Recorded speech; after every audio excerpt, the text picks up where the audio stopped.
Mighty mountains crown this landscape.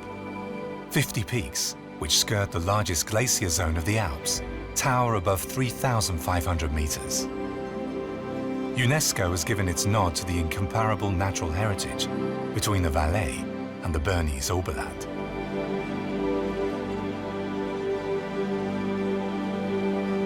The large Aletsch Glacier, captured in the light of the rising sun, is the favorite subject of World Heritage photographer Raphael Schmid. It's late August now, so it's already been 2 months since the June solstice.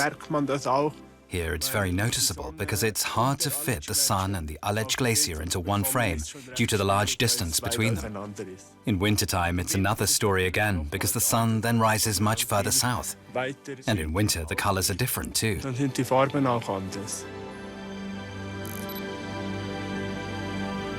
Vast scree landscapes, inhospitable and barren. Almost 90% of the terrain surrounding the Aletsch Glacier is vegetation-free.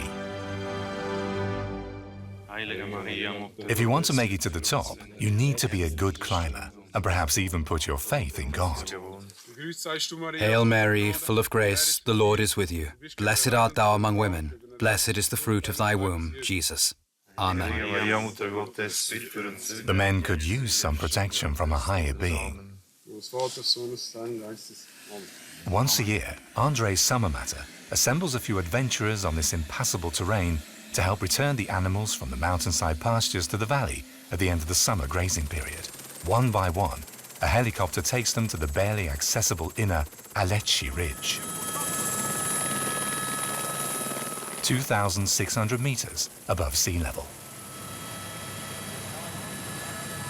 André Sommermatter is a sheep farmer. Together with the sheep belonging to 25 other livestock holders, his flock spent the summer in a huge grazing area between the Great Aletsch and the Ober-Aletsch glaciers. Here, the sheep are free to roam about and disperse below the rock faces.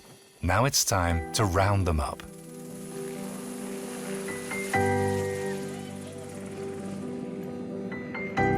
None of the animals can be seen at the moment. It's important to keep a lookout and just be patient. You need to get a sense of where the sheep might be.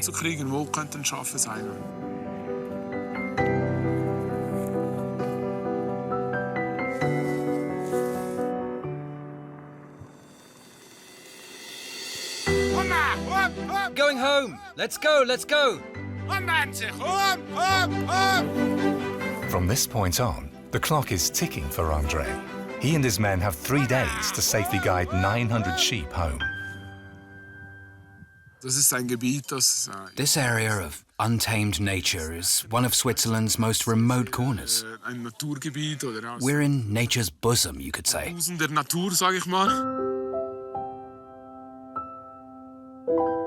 Fog is rolling in. This won't make his mission any easier.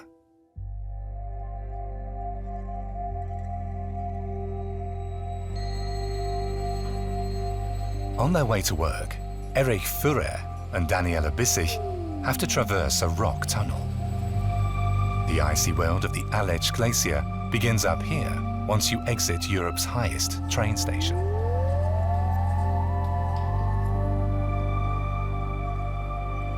The observatory's dome is the most salient feature of the high Alpine research station on the Jungfraujoch.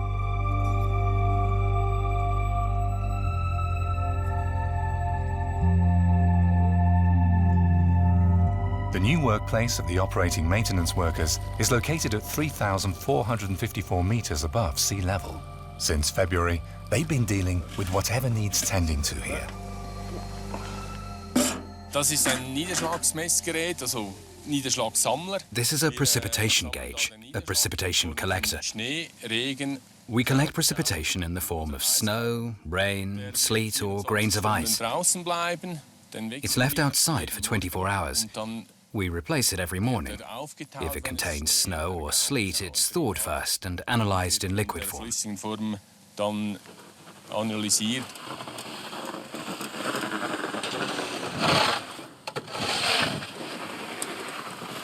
Wir haben hier, wenn wir Schnee haben. Whenever it snows up here, we have dry moisture conditions. The snow is light and fluffy. If 20 centimeters of snow accumulates here, it's powder snow.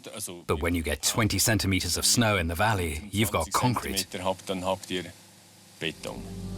With some 3,600 millimeters of precipitation annually, the Jungfraujoch is one of Switzerland's wettest areas. Precipitation volume, cloud patterns, visibility. This data is forwarded to the researchers.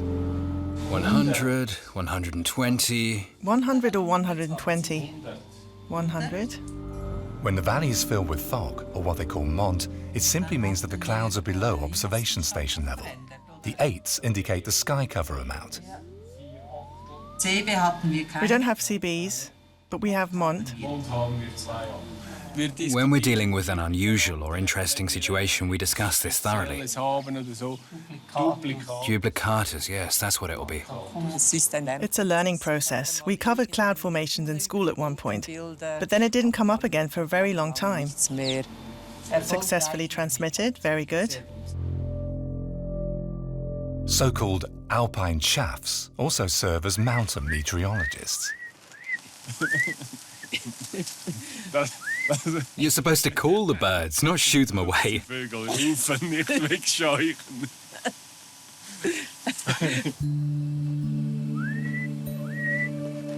These aerial acrobats herald early snowfall.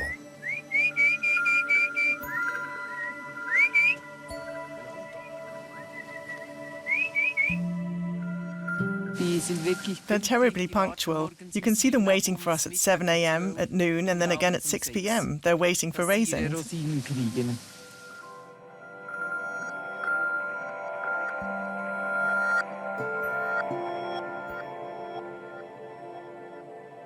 During the summer months, Alpine chaffs feed on insects, minor vertebrates, and seeds. In winter, the birds forage for other food. They do so in large flocks, as soon as their young are ready to fly. Taking flight against the wind can be difficult for the young birds. The older ones are used to it, but when it gets too strong, we don't see them either. But in fact, they're very, very good gliders and flyers.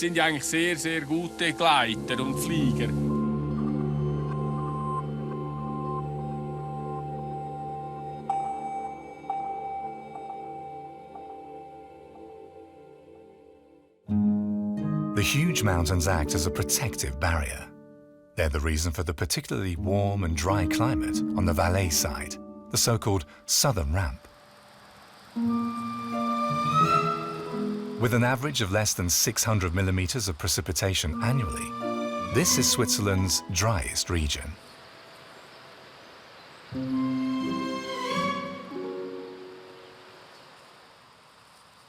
It's a true biodiversity hotspot, according to biologist Alessandra Lochmatter. A significant part of Switzerland's fauna and flora can be found right here. So this is a typical gossamer winged butterfly. Even though it belongs to the Lycinidae subfamily of blues, this one is actually orange. It landed on a thyme flower because insects are attracted to the scent of thyme. And the flower structure of thyme is perfect for the butterfly, which uses its proboscis to drink the nectar.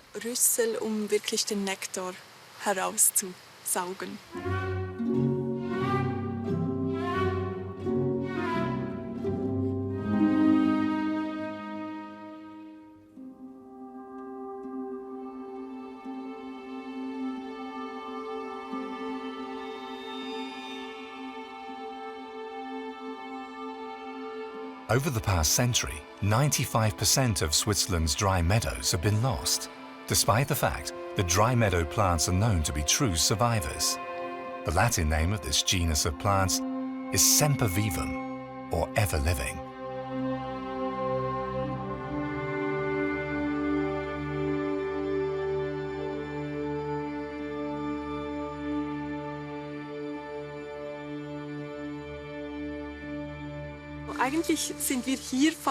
We practically have rocky steppe conditions here, and to exist at all, it is essential for rocky steppe plants to have adaptation strategies.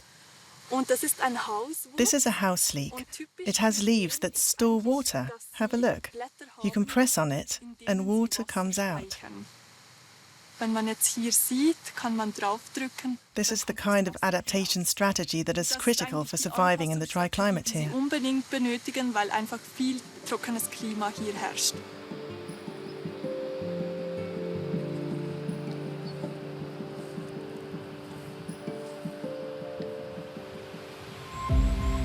The water shortage is a major topic in the Valais. The glacier melt from the peaks is too far away for the farmers on the southern ramp and thus can't be used to irrigate their meadows and pastures. It's why they invented an irrigation method 600 years ago that's still used, almost unchanged, today.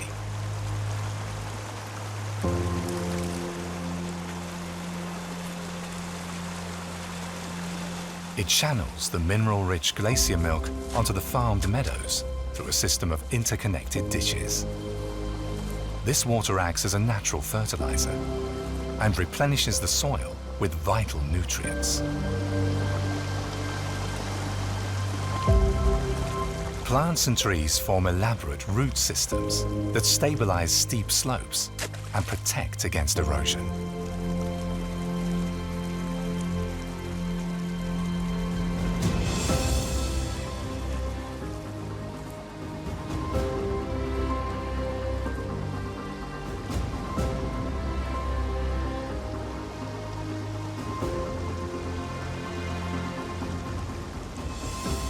Stefan Thiele and Odilo Schmid are familiar with the ingenious system that water marshals once used to allocate the precious water. Each farmer was allotted 1 hour of water flow, early or late in the day. Those who missed their appointed time had to wait a month. Kilometers long, the canals still require regular maintenance today. If you were to add up all the main distribution lines, you'd get a stretch that could reach from Bern to Istanbul. This water conduit is 14 kilometers long, and it was built by 22 families in 1381.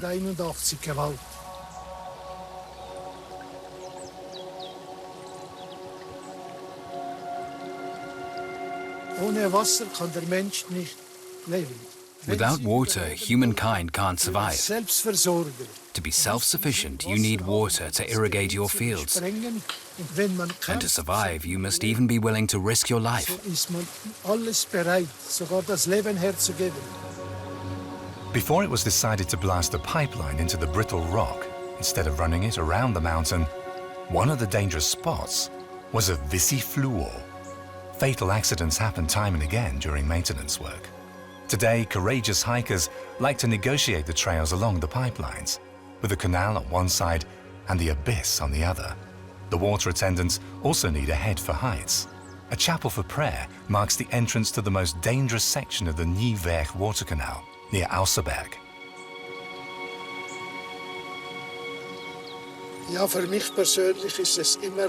I always like to stop here for a moment. After all, I've experienced this stretch of the canal in all kinds of weather. I've had stones barely miss my head as they crash down into the valley below. On some occasions, I've been lucky to make it through here alive. You've got to be on the lookout for animals, ibex, for example, that might trigger rockfalls. After heavy rain, it's dangerous too. Once, when I was in the valley, I heard a roaring sound. At first, I didn't know what it was. Then suddenly, there was a loud bang and a 5 to 6 cubic meter sized rock that had hurtled down the mountain came to rest only about 100 meters away. On the Nieuwweg Canal, there's a section that's been preserved exactly as it was 600 years ago. In 1976, Odilo and a few friends documented the dangerous maintenance and repair work in a film. No one had done this kind of work for 70 years. How are the naturally crooked wooden hooks fastened?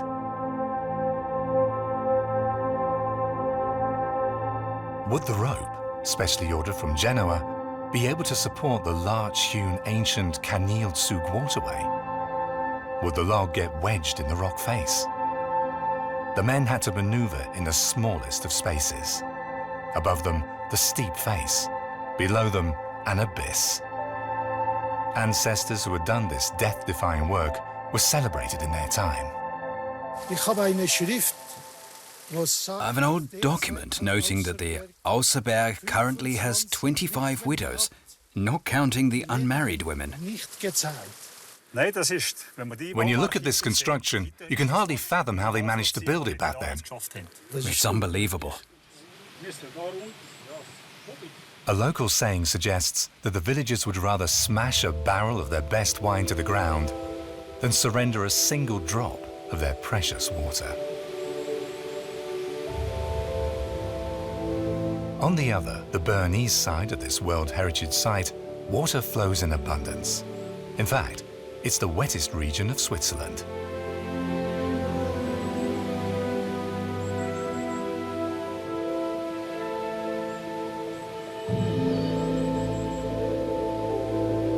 "72 waterfalls cascade into the depths of the Lauterbrunnen Valley.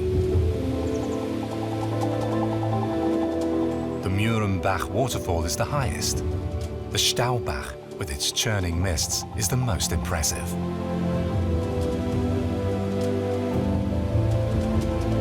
When he visited in 1779, Johann Wolfgang von Goethe wrote that it's a very sublime object. It inspired his poem, Song of the Spirits Over the Waters. The soul of man is like to water. From heaven it cometh, to heaven it riseth.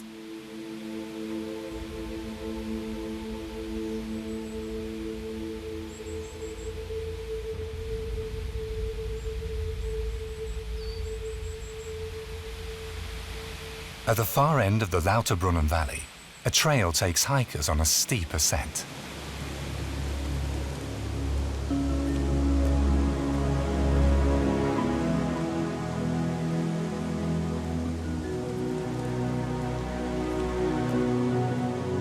Julian von Allmann's climb begins where the Schwandbach flows into the Weiße Lütschina River. A 600 meters climb is the only way to reach his family's hotel at the Obersteinberg. I like autumn best because of the colors and the wild animals that descend back into the forest. I love the sound and the nature and the pristine beauty. And in springtime, you see nature reawaken.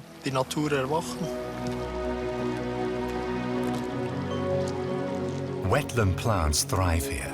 Mosses, ferns and lichens with their unusual ecological communities. I've lived here for over 20 years, and I'm still thrilled each time I climb up here. Yes, I feel very much at home here.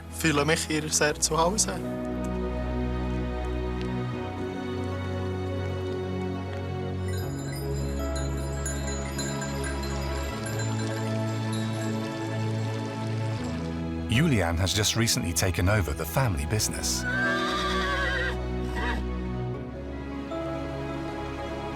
For over a century, the hotel has been perched on the Obersteinberg. Despite the steep climb, it's popular with hikers. In July and August, Julian and his mother Manuela live here around the clock.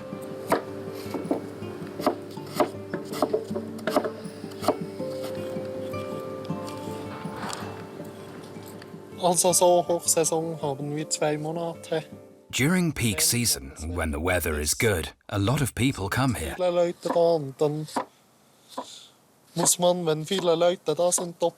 you have twice the usual work, and the workday lasts until 11 p.m. or so.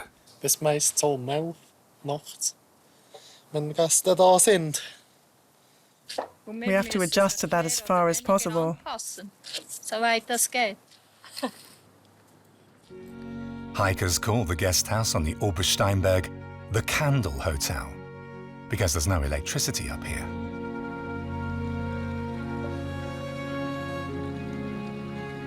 Since Julian, who is a fourth-generation heir, took over the family business, there has been one significant change. 2 new washing machines are now on hand to help manage the mountains of laundry.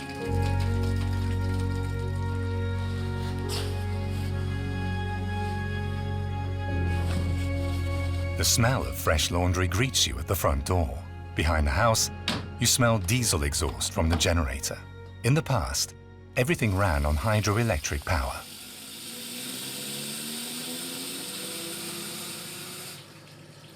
This is a wringer. Up until 2 years ago, we washed the laundry in this bathtub and then hung it to dry here.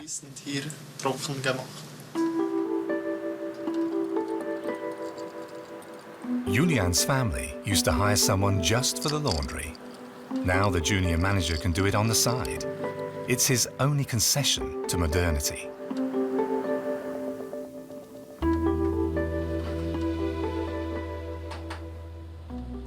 We're not connected to the public power grid, and we want to keep it that way. There's a certain charm to doing things by candlelight. It creates a nice mood.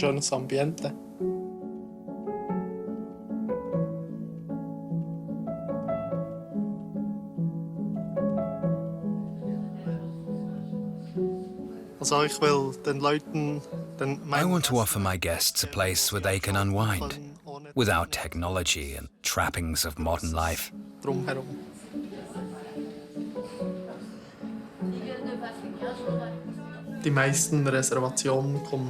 When people call to make a reservation, I always tell them to bring a flashlight. Most then say, "Yes, that's why we're coming."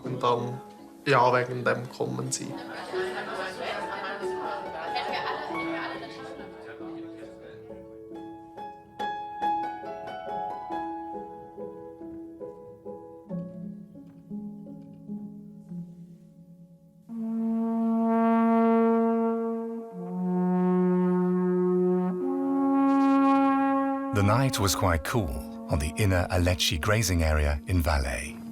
The majestic backdrop, the Aletsch Glacier with a view as far as Concordia Platz, is still veiled in clouds.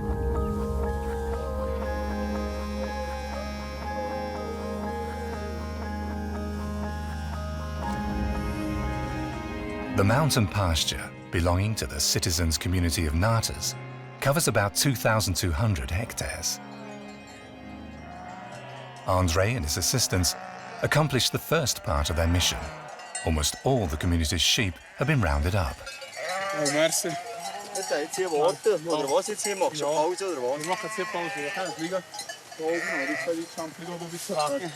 We had quite a bit of fog up there this morning. Every day, actually. But we managed all right.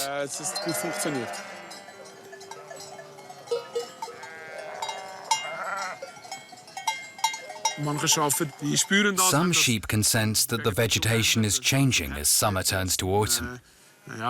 When the first frost falls, when the herbage changes color, it's an impressive sight. The biggest part of the flock is made up of traditional black-nosed sheep from the Valais, the sheep that André breeds too. Yes, they have an almost majestic appearance, with their white wool and black head. The sheep are calm.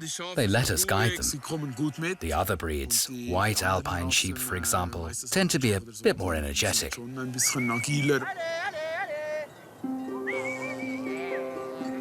André's only worry is that hikers will soon cross the sheep's path. After 3 months of solitude, they're no longer used to people. Glacier photographer Raphael Schmid is still searching for the soul of this World Heritage Site. To this end, he once again climbed the Eggishorn. You can't influence nature or the weather. You have to work with what you find here. This isn't studio photography, it's real.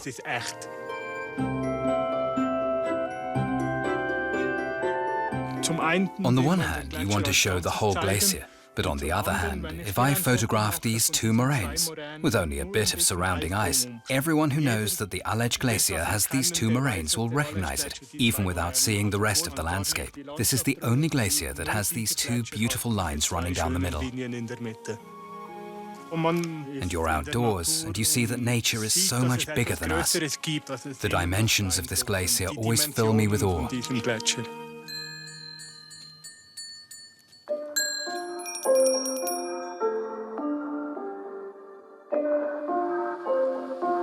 On the lower part of the Aletsch, you can see two other glacier explorers.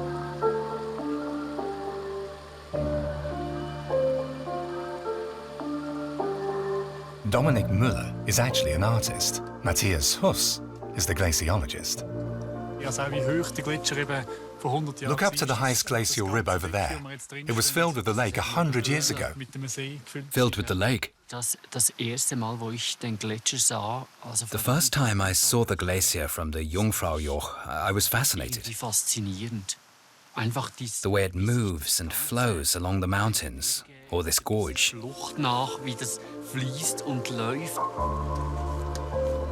The two men have teamed up for an art project centered on glacial ice. It will attempt to describe the strangely magical world of transformation.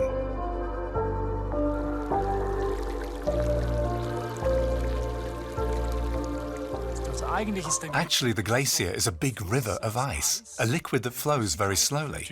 Nevertheless, it moves. And the Aletsch Glacier is a prime example of transformation. It has this really beautiful big area at the top where the snow accumulates, and then this big curved glacier tongue that extends down into the valley.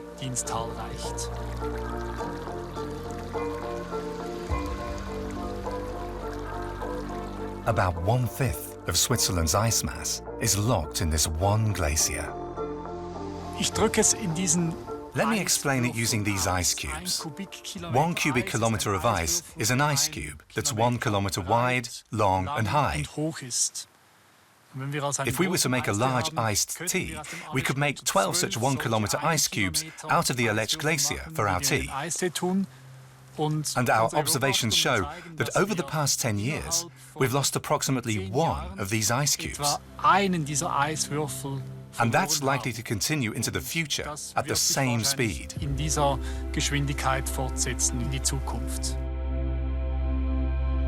To record the flow rate of the glacier and the retreat of the ice, the artist positioned Steely into the ice a year ago.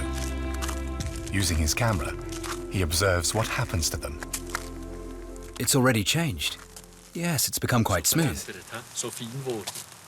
I see, wasn't it so smooth before? Yes, it was smooth, but I thought the sun would make it rougher and more porous. But it's not like that at all. What's interesting about this sculpture is the movement of ice that it shows. When we look at the sculpture's position now, compared to when it was installed a little more than a year ago, we see that it moved about 70 meters. That's 70 meters up glacier. That's where this sculpture stood, and this nicely illustrates the movements of this living glacier. It's what's most fascinating about this whole scenery. Every morning we'd grab a coffee and look at the monitor.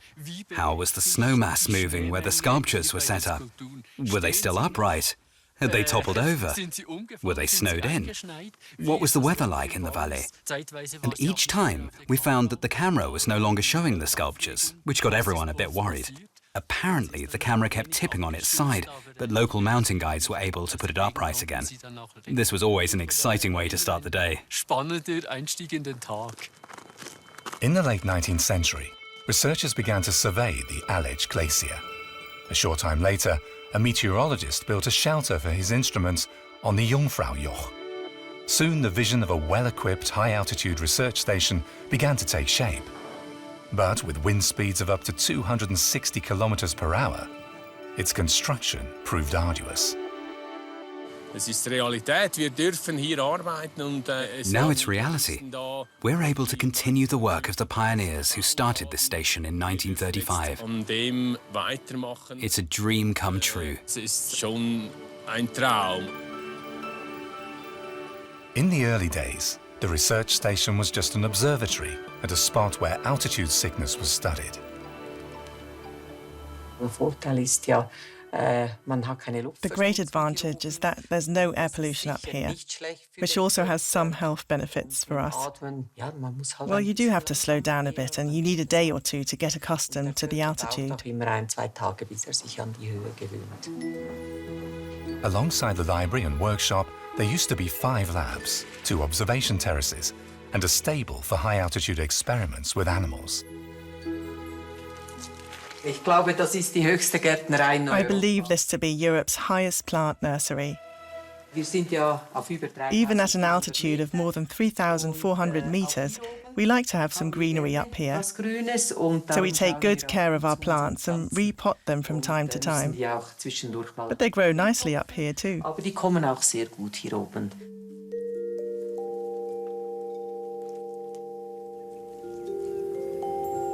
About 20% of all flowering plant species are alpine here in Switzerland. That's amazing, considering that perpetual ice and rock predominate above the timberline.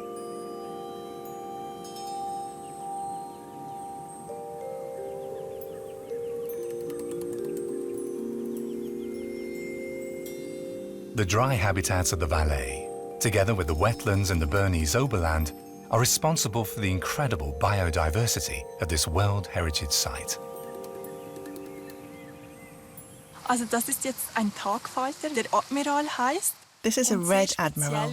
It's very special in that it's a peregrine butterfly. It flies from its summer habitat in Africa, arriving in Switzerland in April. An incredible feat for this little butterfly. It mates here, and then its offspring fly on to Scandinavia. In the winter, they fly back to Africa. The biologist has recorded more than 30 species of butterfly in this meadow alone.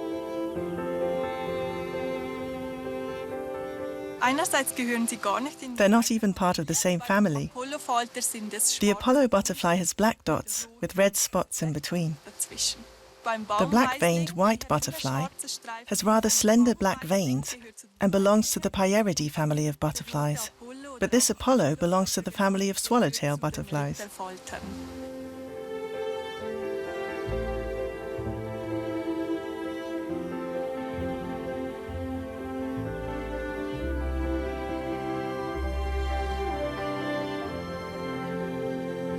This year, Alessandra and the butterflies were in for a surprise on the mountain pasture. A Turk's cap lily sprouted up.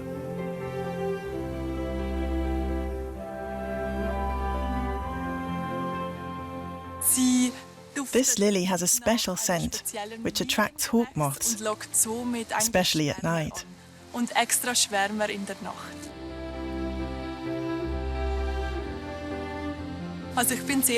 I'm astonished that it's blooming here this year. It's a bulb plant, which usually waits for perfect conditions to bloom.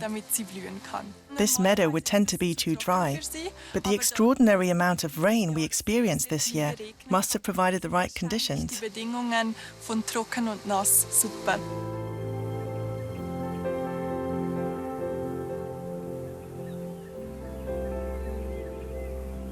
To preserve Switzerland's colourful native meadow vegetation, animals need to graze here.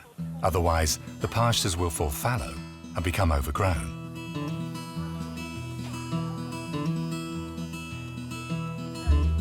In summer, Simon and Evi Studer's cows graze together with the neighbours' cows on 130 hectares. Evi Studer works as a vet in the clinic for ruminants at the University of Bern. Today she's examining Layla's eye. Last year she suffered an eye injury that needed stitches.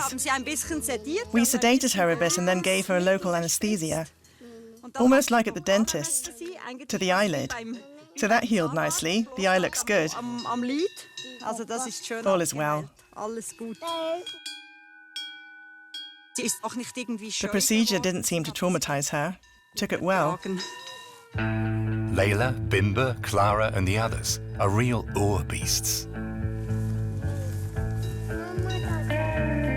Heron's cattle are one of the oldest cattle breeds. possibly of Nubian origin.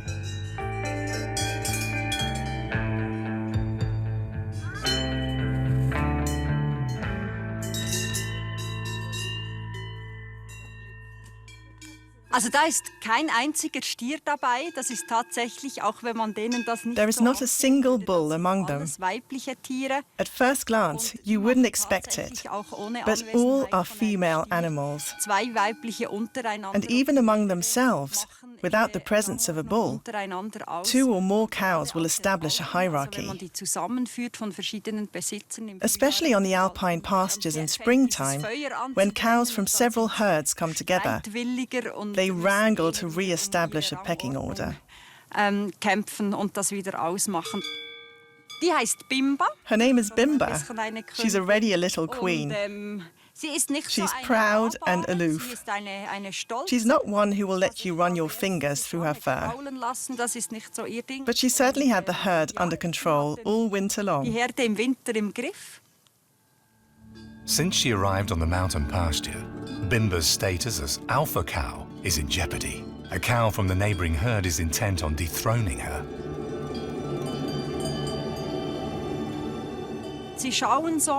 With a lowered head, they fix each other with an angry stare. Then their hooves scrape across the ground to signal, "I'm ready." And then the horns go down. Die Hörner runter.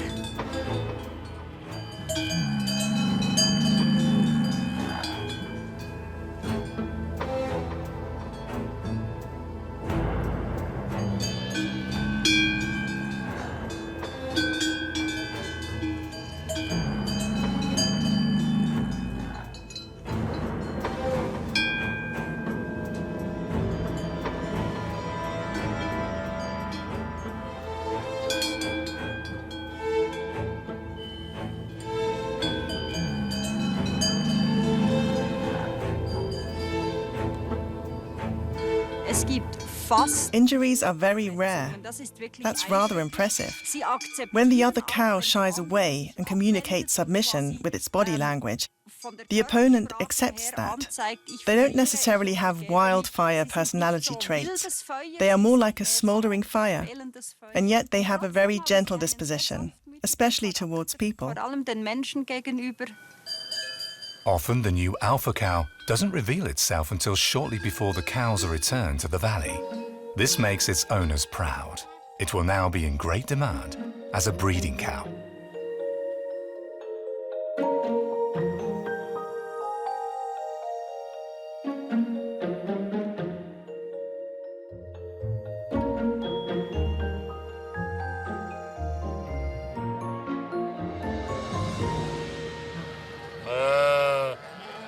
The sheep's 3 months of freedom alone at the Aletsch Glacier is ending.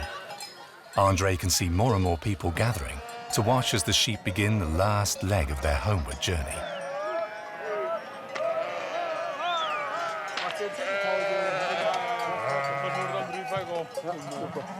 It's a bit nerve-wracking because the last stretch is very challenging. It's alpine terrain after all, with lots of crests and rocks. And you really have to watch your step. The sheep have 4 legs. They're faster and smarter in this environment. We have to think one step ahead to keep control of the situation.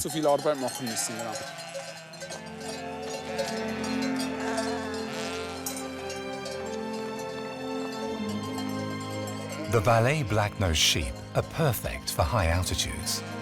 And still, they were to be replaced with high-performance sheep from Australia. The farmers resisted this. They are as stubborn as their animals. Every day brings technically challenging spots, where, for example, you have to cross a stream. Some situations require a bit of practice, sure-footedness, or a good instinct for the terrain. You have to know how much pressure you can exert on the flock and still get them to follow.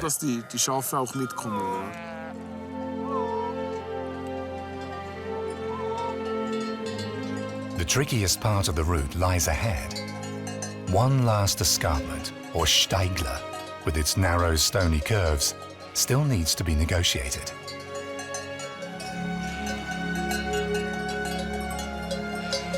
Come here, come.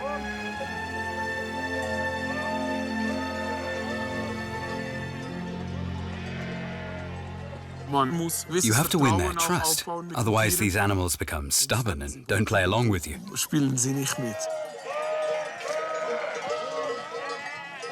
A bottleneck at the very first turn.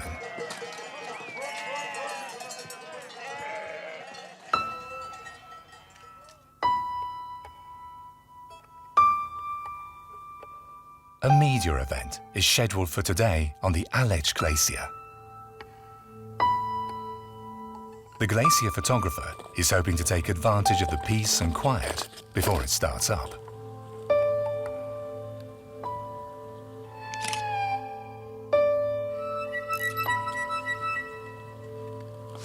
You could take photos on the glacier for weeks on end and still uncover new aspects.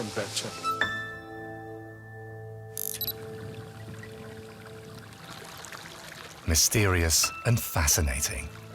The ice cave is like a look inside the glacier.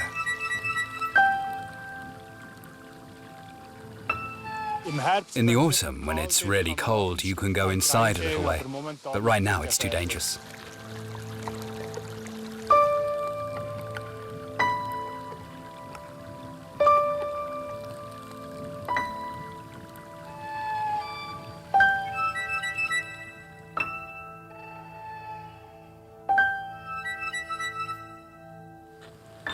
Matthias Huss, a glaciologist, could probably identify every last detail of the glacier photos. That's how intimately he knows the Aletsch and its features. These two black stripes in the middle of the glacier are so-called medial moraines. They give the Aletsch Glacier its very distinctive appearance. The black stripes mark where three large glaciers come together at Concordia Platz. The dark lines are debris that was deposited there from the glacier flanks.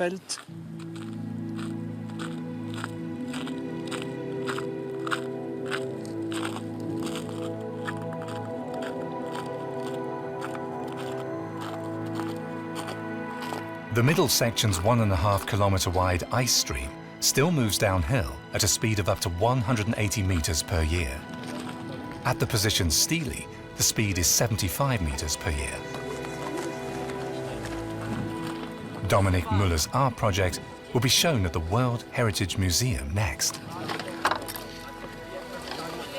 Die Botschaft im Fluss der Zeit. The message contained in the flow of time beautifully reflects the whole story.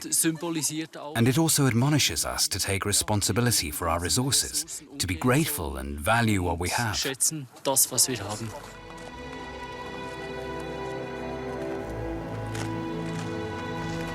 You can already sense the change in the glaciers when you see them often. Of course, if you only see them once every 10 years, you notice that a lot has changed. It still leaves less of an impression than when you see how completely different the glacier looks after just a few months.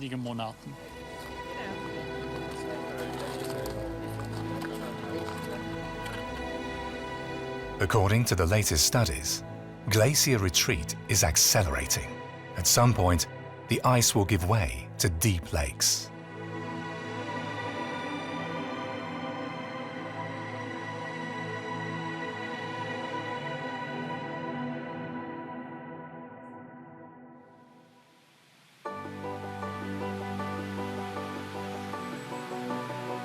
The vista point behind the Staubach Falls in the Valley of the Waterfalls offers a view of the Silberhorn. From his favorite training spot, Stefan Siegrist, a mountaineer, looks towards the summit with concern. A few years ago, the first rock came to view as the ice melted away. And from that point onward, things progressed incredibly quickly.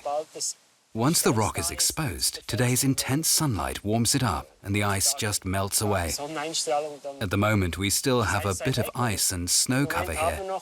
But in a few years, unfortunately, the Silberhorn will no longer look silver, but black.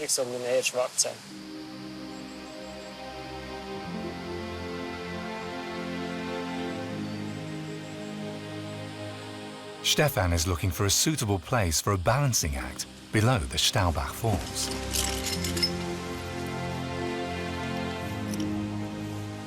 In the high mountains, building a sturdy stand and anchorage, one that properly supports the person's weight, requires a great deal of experience.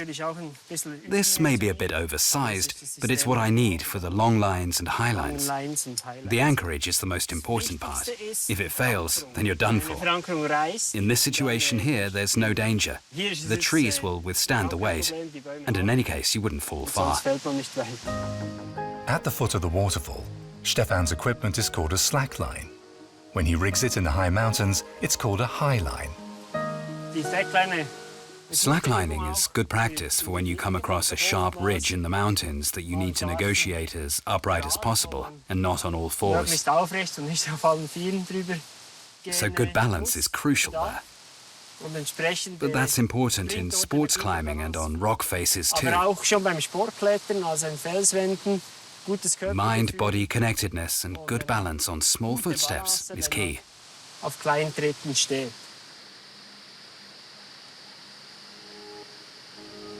He's been climbing mountains for a long time. But in recent years, he's been causing a stir with spectacular high-altitude feats. A high line at almost 3,000 meters on Berg Mountain, where he connected two peaks against the backdrop of the Eiger, Mönch and Jungfrau. At the beginning and at the end, when you fall, you have a crazy pendulum movement. And of course, if there's rock at the bottom and you hit your head, it's not good.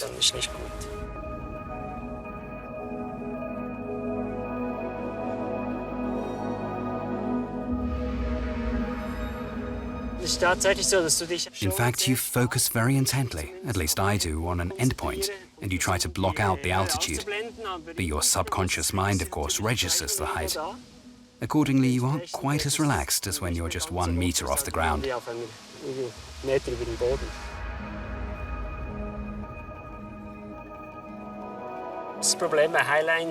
The main problem with high lines is the wind. You really notice it because of the vibrations. And sometimes it's so strong that you can't walk against it. Sometimes the sun dazzles you, which is also unpleasant. But generally, you're so focused that you don't notice much of anything else. The balance of nature is essential for survival.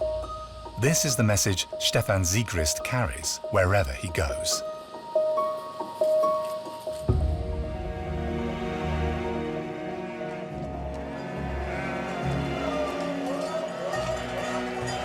The Black Noses need to overcome their reluctance to climb the tricky escarpment. They zigzag through the narrow curves. It's the only path between the Aletsch Glacier and the Aletsch Board, the only way back home from the Alpine pasture. The biodiversity found in wooded alpine meadows is amazing. I really want to preserve this beautiful nature with the help of my animals.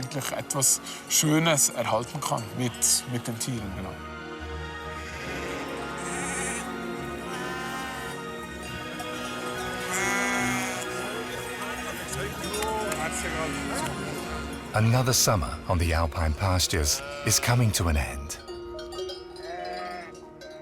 All prayers to God and the Virgin Mary were answered this year. Only the weather god was a little capricious. Last order of business on the Jungfraujoch, the 8 p.m. weather report.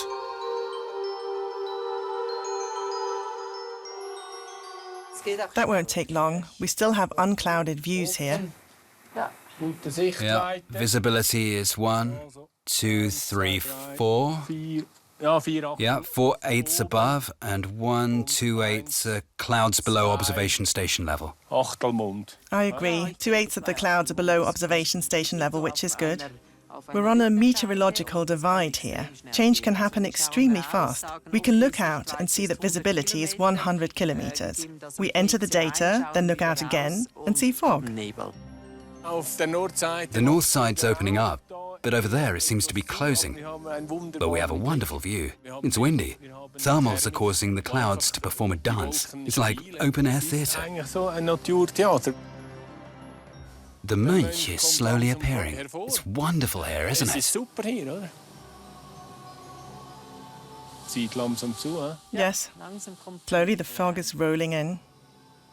The curtains are closing. Indeed, more and more. White on white conditions now. Well, time to call it a day. The end of a workday. No sooner do they turn away when the natural spectacle and the World Heritage Site provides one last surprising encore.